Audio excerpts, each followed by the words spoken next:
মাছ মাংস কিচ্ছু লাগবে না যদি গরম ভাতের সঙ্গে শুধু থাকে কাঁকরোলের এই দুর্দান্ত রেসিপি। মাছ মাংসকে কিন্তু হার মানাবে, এতটাই টেস্টি কাঁকরোলের রেসিপি। গরম ভাতের সঙ্গে জাস্ট জমে যাবে। তাহলে শুরু করা যাক আজকের রেসিপি। আসসালামু আলাইকুম। আজকে আমি চলে এসেছি কাঁকরোলের একটি দুর্দান্ত রেসিপি নিয়ে। বন্ধুরা, না দেখলে কিন্তু মিস করবেন। আজকে রেসিপিটি বানানোর জন্য আমি এখানে 4টে কাঁকরোল নিয়েছি। ওই জন্য দেখলে কাঁকরোলটা কিন্তু 300 গ্রাম আছে। প্রথমে কাঁকরোলটাকে পরিষ্কার করে একদম ধুয়ে নিয়েছি। দুই দিকটা কেটে নিয়ে কাঁকরোলটাকে আমি গোল গোল করে কেটে নেব। এই দেখুন, চাকা চাকা করে কাঁকরোলটাকে আমি কিন্তু কেটে নিয়েছি। আর ধোয়ার কোনো প্রয়োজন নেই। তো কি করব, এই কাঁকরোলটাকে সাইডে সরিয়ে দিলাম। তারপরে কাঁকরোলের জন্য একটা স্পেশাল একটা মশলা রেডি করে নেবো। তার জন্য নিয়েছি 1 চামচ পরিমাণ পোস্ত, 1 চামচ পরিমাণ কালো সর্ষে, আর 1 চামচ পরিমাণ সাদা তিল। কাছ থেকে আপনাদের আমি একটু দেখাই, দেখতেই পাচ্ছেন। তারপরে নিয়েছি একটা পেঁয়াজ কুচি, দুটো কাঁচা লঙ্কা কুচি ঝালের জন্য, আর নিয়েছি একটা টমেটো কুচি। সব প্রথমে এই মশলাগুলোকে আমি প্রথমে বেটে নেব। তার জন্য সর্ষেটা প্রথমে ছাঁকনিতে প্রথমে ধুয়ে নিলাম, তারপরে শিলের মধ্যে নিয়ে নিলাম। তারপরে নিয়ে নিব পোস্ত, তারপরে সাদা তিল। এই তিনটাকে আমি ভালোভাবে একদম মিহি পেস্ট বানিয়ে নেব। বন্ধুরা, আপনারা যদি চান তবে কিন্তু এটি মিক্সিতেও কিন্তু করতে পারেন, তবে আজকে আমি এই মশলাটা শিলনোড়ায় বেটে নেব। স্বাদটা কিন্তু ভীষণই ভালো আসবে, আর বাটতে যদি সুবিধা হয় তাই জন্য আমি এখানে দিলাম একটু করে পানি। শিলে মশলা বাটলে কিন্তু সবজির স্বাদ বলুন ভীষণই কিন্তু ভালো আসে।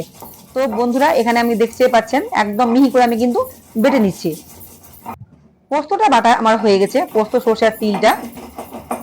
এইবার আমি শিলটা না ধুয়ে যে টমেটো, পেঁয়াজ আর কাঁচা লঙ্কা, সেটাকে আমি কিন্তু বেটে নেব। ধোয়ার কোনো দরকার নেই, যেহেতু এখানে মশলাটা বেশ অনেকটাই লেগে আছে। আর পেঁয়াজ আর টমেটো আর কাঁচা লঙ্কাটাকেও সেম ভাবে মিহি করে আমি কিন্তু বেটে নেব। বন্ধুরা, এই রেসিপিটি এতই টেস্টি, না রান্না করলে কিন্তু বুঝতে পারবেন না। আমি কথা দিচ্ছি, 100% গ্যারান্টি দিচ্ছি, একবার যদি রান্না করেন বারবার রান্না করতে আপনাদেরকে ইচ্ছে করবে। মাছ মাংস কিছুই খেতে ইচ্ছে করবে না। তাহলে দেখুন, মশলাটা আমার কিন্তু পেঁয়াজ বাটাটাও কিন্তু রেডি হয়ে গেল। তাহলে এবার আমি পেঁয়াজ বাটাটাকে একটা প্লেটের মধ্যে তুলে নিলাম, দিয়ে চলে যাব গ্যাসের কাছে। গ্যাসে আমি একটা ফ্রাই প্যান বসিয়ে দিয়েছি, তাতে দিয়েছি 3-4 চামচ মতো সাদা তেল। এই কাঁকরোল যে আমি কেটে রেখেছি, সেই কাঁকরোলগুলোকে হালকা করে আমি ভেজে নেব। তেলটা গরম হয়ে গেছে, কাঁকরোলগুলোকে একে একে আমি সবগুলোকে দিয়ে দিলাম। একদম যে খুব লাল করে ভাজবো তা না, হালকা যখন দেখবো যে ব্রাউন হয়ে গেছে কাঁকরোলটা, তখন কিন্তু কাঁকরোলটাকে তুলে নেব তেল ঝরিয়ে। অবশ্যই কিন্তু বন্ধুরা কাঁকরোলটা ভাজবেন, তাহলে টেস্টটা কিন্তু বেশ অনেকটাই কিন্তু ভালো আসবে। এই দেখুন, উল্টো পাল্টে আমি ভালোভাবে কিন্তু কাঁকরোলটাকে ভেজে নিচ্ছি। কাঁকরোলটা ভাজা হয়ে গেছে। এবার আমি একটা বাটির মধ্যে তেল ঝরিয়ে ভালোভাবে কাঁকরোলটাকে তুলে নেব। বন্ধুরা, ভিডিওটি কিন্তু একটা লাইক দিয়ে দেখতে শুরু করবেন, আর কে কোথা থেকে দেখছেন অবশ্যই কিন্তু জানাবেন। এই দেখুন, আমার বাটিতে কাঁকরোলটা তোলা হয়ে গেছে। এইবার আমি একটা কড়াই বসিয়ে দিয়েছি কাঁকরোলটা রান্না করার জন্য। যে কাঁকরোল ভাজা তেলটা দিয়েছি, আর আমি আরো 1 চামচ পরিমাণ সর্ষে তেল দিয়েছি। এবার তেলটা গরম হয়ে গেলে আমি এখানে দিয়ে দিলাম 1/2 চামচ মতো কালো জিরে। কালো জিরে ফোড়ন কিন্তু ভীষণই ভালো লাগে কাঁকরোলের রেসিপিতে।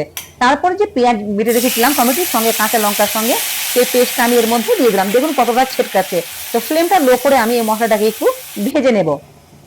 তারপর যে বেসিক মশলাগুলো হয়, যেমন লবণ, হলুদ, এগুলো আমি স্বাদ মতো দিয়ে দিলাম। 1/2 চামচ হলুদের গুঁড়ো। আর ঝালের জন্য না, কালারের জন্য ইউজ করলাম আমি 1 চামচ মতো কাশ্মীরি লঙ্কার গুঁড়ো। আমি রেসিপিটা একদমই ঝাল করব না, তার জন্য কাশ্মীরি লঙ্কার গুঁড়ো দিয়েছি। আপনারা যে যেমন ঝাল খেতে পছন্দ করেন অবশ্যই ঝালটা কিন্তু আপনারা একটু দিয়ে দেবেন।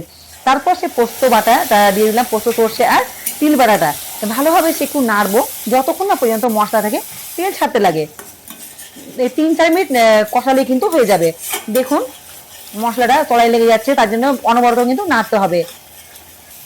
তেল ছাড়তে দেখতে পাচ্ছেন মশলাটা কত সুন্দরভাবে আমার কিন্তু কষানো হয়ে গেছে, চারিদিক দিয়ে কিন্তু তেল ছাড়তে লেগেছে।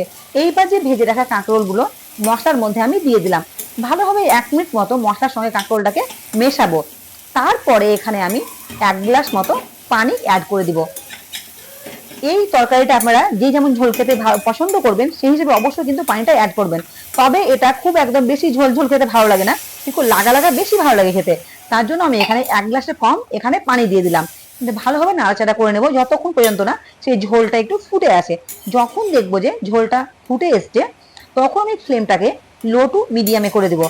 দিয়ে একটা ঢাকা দিয়ে 6 থেকে 7 মিনিটের জন্য আমি এটাকে সেদ্ধ করে নিব, মানে রান্না করে নিব। তাহলে আমি ফিরে আসছি 7 মিনিট পরে। 7 মিনিট পরে আমি ফিরে এলাম। দেখুন ঝোলটা বেশ অনেকটাই কিন্তু ঘন হয়ে গেছে, আর দেখতে কতটা কিন্তু সুন্দর লাগছে দেখতে। দেখুন এবার আমি চেক করে নেব কাঁকরোলটা সেদ্ধ হয়েছে কিনা। এই দেখুন ছেঁচকিতে কিন্তু বেশ অনেকটাই কিন্তু ভেঙে যাচ্ছে, ছেঁচকি বা খুন্তি যে যেটাই বলুন আপনারা, একদম কিন্তু কাঁকরোলটা ভালোভাবে সেদ্ধ হয়ে গেছে। এবার সব শেষে আমি এখানে দিয়ে দিলাম হাফ চামচ মতো গরম মশলার গুঁড়ো। আমি সেরকম কোনো জিরে গোলমরিচ ব্যবহার করিনি আজকে, একদম সিম্পল সাধারণভাবে কিন্তু করছি। তারপর স্বাদটাকে বাড়ানোর জন্য দিয়ে দিলাম ফ্রেশ ধনেপাতা কুচি, ভীষণই ভালো আসবে। দেখুন তাহলে আমার কাঁকরোল রেসিপি কিন্তু একদম রেডি গরম ভাতের সঙ্গে খাওয়ার জন্য।